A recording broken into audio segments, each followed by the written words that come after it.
I don't like making videos about this, but I think the game Rust Console is dying. And I don't think it's because we're not having enough updates. I think we're having enough updates being thrown our way. I think D11 are doing an okay-ish job at giving us a lot of new content. I mean, we're getting one update, I would like to say, every 2 months. And if you just look back at the year we've had, or even this time last year, the game was in a much worse place in terms of gameplay than it is today. However, I do think that the community is in a worse state than it was a year ago. My reasoning behind why I think the game is dying is because everyone has experienced what there is to experience on this game. We're chasing the thrills of grabbing that metal kit and making the play, or doing a huge online raid. I just don't think that there is a new experience that we're going to get with this game until custom servers come out, or community servers. Whilst Horses is a first transport update that we're getting to the game, I don't think it's going to last as long as people think it will in terms of being hyped. I think community servers is the only hope for this game to survive, and I really truly think that. The thing with community servers, it's going to bring a much more refreshing aspect of the game. You can go on Zerg servers, you can go on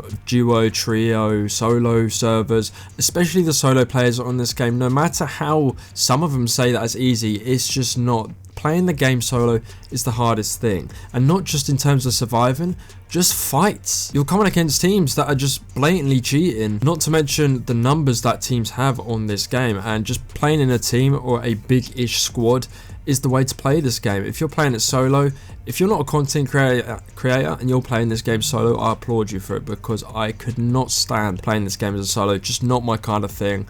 I've always played it within a team or within a squad, and I've always had my best moments and fun just playing with friends. But with the introduction to community servers, we can just hop off playing as a squad. We can go on duo servers, we could go against each other. It's going to be a bigger playing field in terms of fairness. But do I think that they should introduce this earlier? Yes. I mean, if they haven't got it refined to the point where they should have it, like if it weren't working a year ago and that's why they haven't, you know, put it out for the public, I get that. But I do feel like that community service just needed to happen a lot sooner, just in my opinion anyway, to combat the people that are cheating. They say they're working on an anti-cheat. I mean, I think I've already explained in another video that I don't think it's going to do as much as people think it will, and I believe it will just be the admins of those servers that can take care of that kind of stuff. But who am I? I could be completely wrong on that, and they could actually have something that's come in that will work, even though the likes of Activision, Ubisoft and all of that haven't made a proven way to ban these cheaters. But what do you guys think? I just think that the game itself is dying because we've experienced everything there is to experience on the game, and community service is the savior for that. All these updates that we get, they're hype for about a month and a half or even less than that, and then we're used to it. We're just used to it. Like Rig, when it came out, was in my opinion the peak of Rust Console. The PvP was immense.